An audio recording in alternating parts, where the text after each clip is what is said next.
Baik, Assalamualaikum warahmatullahi wabarakatuh. Waalaikumsalam. Waalaikumsalam warahmatullahi wabarakatuh.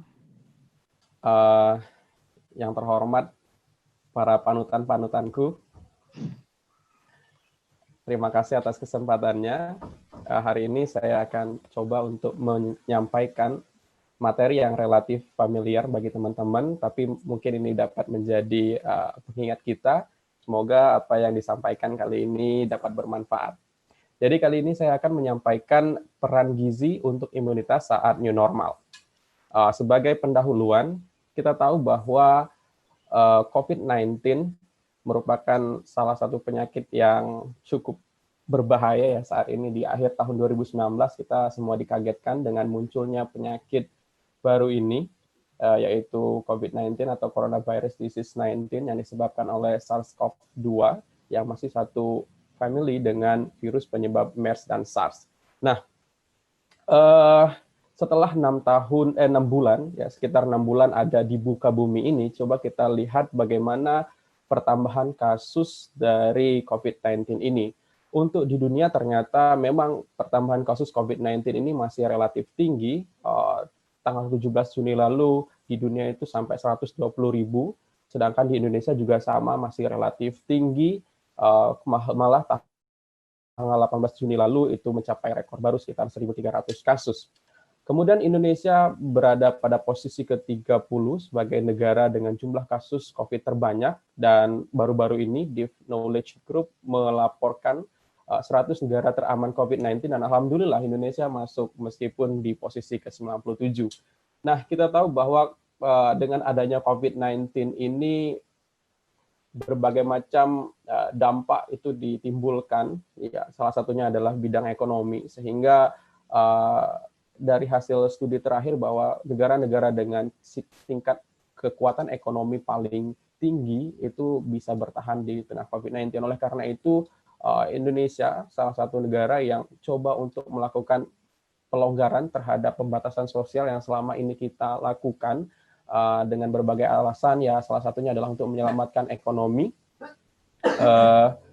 sehingga muncullah istilah new normal. Di sini kita akan diminta untuk beraktivitas seperti biasa, mal-mal dibuka, beberapa sekolah juga dibuka, kegiatan perekonomian juga mulai untuk dibuka, tetapi dengan kondisi kasus positif COVID masih tinggi, yang artinya kita beraktivitas di tengah berbagai yang mungkin COVID-19 tersebar ada di mana-mana. Ini gambaran mungkin saat ini new normal yang kita lakukan, terus virus corona mungkin ada di mana-mana, sehingga bagaimana kita dapat mempertahankan diri itu merupakan salah satu kunci agar dapat survive di tengah pandemi ini.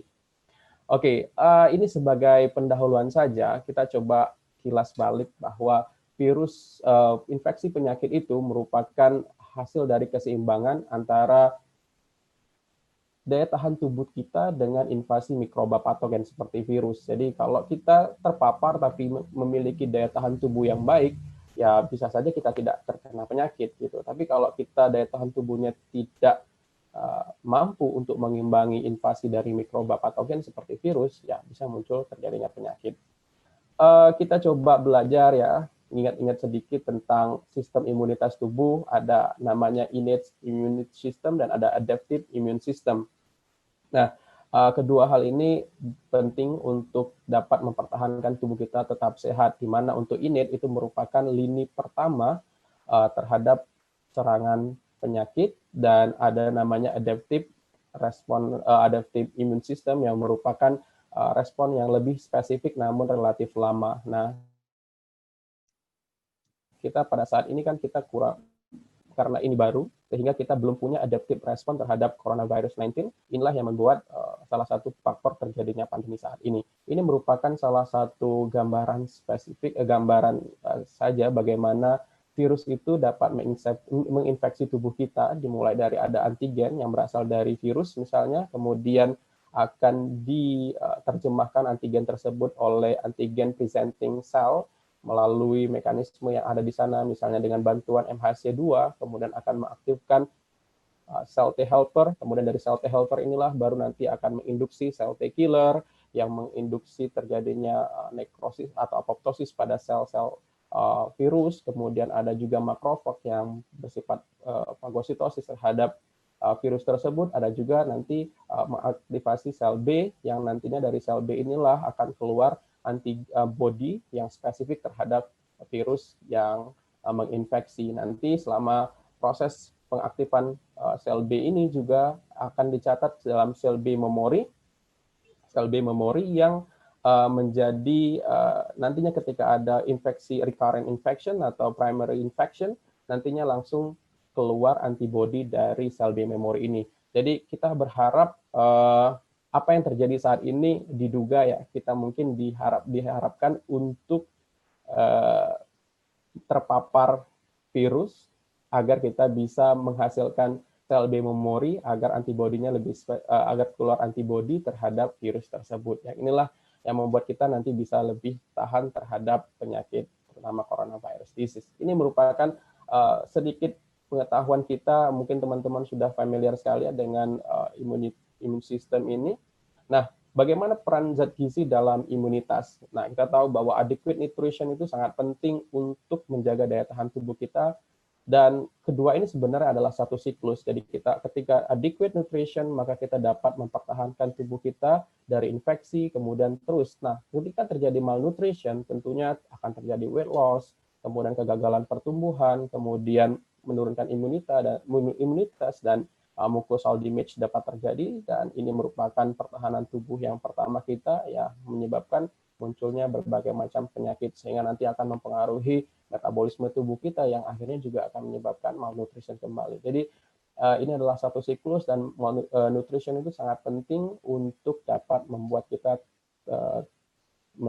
mencegah terjadinya infeksi. Dan beberapa studi menunjukkan bahwa jika kita mengalami undernutrition, maka akan menyebabkan ukuran dari timus itu akan menurun, kemudian sel-sel B, sel T juga akan menurun, kemudian juga antibody, sitokin yang dihasilkan oleh T helper juga mengalami penurunan. Nah, berbagai macam zat gizi, kita tahu memang zat gizi penting, tapi ada beberapa zat gizi yang memiliki kaitan erat dengan imunitas tubuh, yaitu vitamin A, vitamin D, vitamin C, dan berbagai macam mineral yang kita kenal sebagai nutrien imun booster. Tetapi beberapa penelitian terbaru menunjukkan ada beberapa zat gizi yang berhubungan erat dengan penurunan risiko terjadinya gangguan saluran pernafasan. Apa saja? Yang pertama adalah vitamin A. Kita tahu bahwa vitamin A ini merupakan antioksidan kuat, kemudian dia juga dapat mempertahankan integritas mukosa, serta memicu diferensiasi sel T dan sel B, yang ini penting untuk meningkatkan imunitas tubuh. Beberapa penelitian, salah satunya ini, yang dilakukan dan diterbitkan di jurnal virus, kemudian tahun 2019 menunjukkan bahwa suplementasi vitamin A dan vitamin D itu dapat meningkatkan respon imun pada anak yang telah menerima vaksin influenza. Tetapi harus diingat di sini bahwa ternyata suplementasi vitamin A dan vitamin D ini hanya memiliki efek pada anak-anak yang memiliki kadar vitamin A dan vitamin D yang rendah di awal. Jadi kalau dia sudah cukup vitamin A dan vitamin D, malah suplementasi ini tidak memberikan efek. Dan malah ketika dia high vitamin A dan high vitamin D, ternyata dia malah menurunkan efek dari vaksin influenza tersebut. Jadi dari studi ini menunjukkan bahwa suplementasi vitamin A untuk meningkatkan respon imun pada anak yang telah menerima vaksin influenza itu baru berpengaruh pada anak dengan low vitamin A dan vitamin D level pada saat baseline-nya. Kemudian vitamin C, ya kita tahu bahwa vitamin C ini merupakan jenis suplemen yang paling populer. Jadi banyak sekali produk-produk yang saat ini mungkin permintaan akan suplemen vitamin C ini sangat tinggi sekali karena memang tingkat toksisitas dari vitamin C ini relatif lebar sehingga agak lebih lebih aman untuk dikonsumsi, sehingga banyak juga produk yang dijual untuk suplemen vitamin C ini. Dan vitamin C ini adalah antioksidan kuat, dia dapat memicu pematangan sel limfosit, kemudian sekresi sitokin dan serta menstimulasi kemotaksis, aktivitas ingesti dan neutrofil. Jadi dia tidak hanya meningkatkan imunitas dari segi innate, tapi juga dari segi adaptif seperti itu. Nah, ini adalah review yang dilakukan dan diterbitkan di Nutrients pada tahun 2017, menunjukkan bahwa suplementasi vitamin C dapat menurunkan kejadian common cold, namun pada populasi yang berisiko mengalami defisiensi seperti atlet ataupun orang-orang yang memiliki intake vitamin C yang rendah. Jadi pada general population ternyata suplementasi vitamin C tidak menyebabkan, tidak berpengaruh terhadap penurunan kejadian common cold. Kemudian ini juga dari Coherent Database Systematic Review pada tahun 2013, meskipun ini relatif baru, tetapi penelitian yang mereka review itu sudah lama, itu sekitar tahun 1960-an,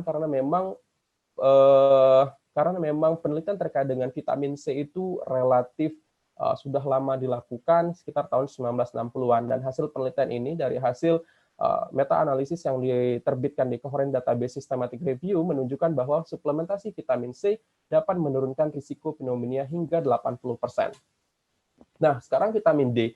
Jadi setelah ada vitamin A, vitamin C, sekarang vitamin D yang memiliki kaitan erat dengan pencegahan atau penurunan risiko gangguan saluran pernapasan. Vitamin D ini ditemukan di reseptor berbagai sel terkait dengan imunitas seperti sel T, sel B, makrofag, dan monosit, sehingga dikenal sebagai powerful immunomodulator. Jadi jadi reseptor vitamin D reseptor atau VDR ini ditemukan di berbagai sel yang ada kaitannya dengan sistem imun, sehingga diyakini sebagai powerful immunomodulator, dan dia bersifat adjuvan atau memicu terhadap innate immune system. Jadi rendahnya kadar vitamin D ternyata berhubungan dengan meningkatnya risiko infeksi. Ini adalah meta-analisis yang diterbitkan di BMJ Journal pada tahun 2017 dari 24 clinical trial, menunjukkan bahwa suplementasi vitamin D dapat menurunkan risiko infeksi saluran pernapasan akut sebesar sekitar 12%. Kemudian setelah vitamin, sekarang ada zinc. Jadi zinc ini memang salah satu mineral yang peranannya juga cukup populer di bagian imunitas tubuh, karena dia berpartisipasi dalam signaling pathway baik pada innate maupun adaptive immunity.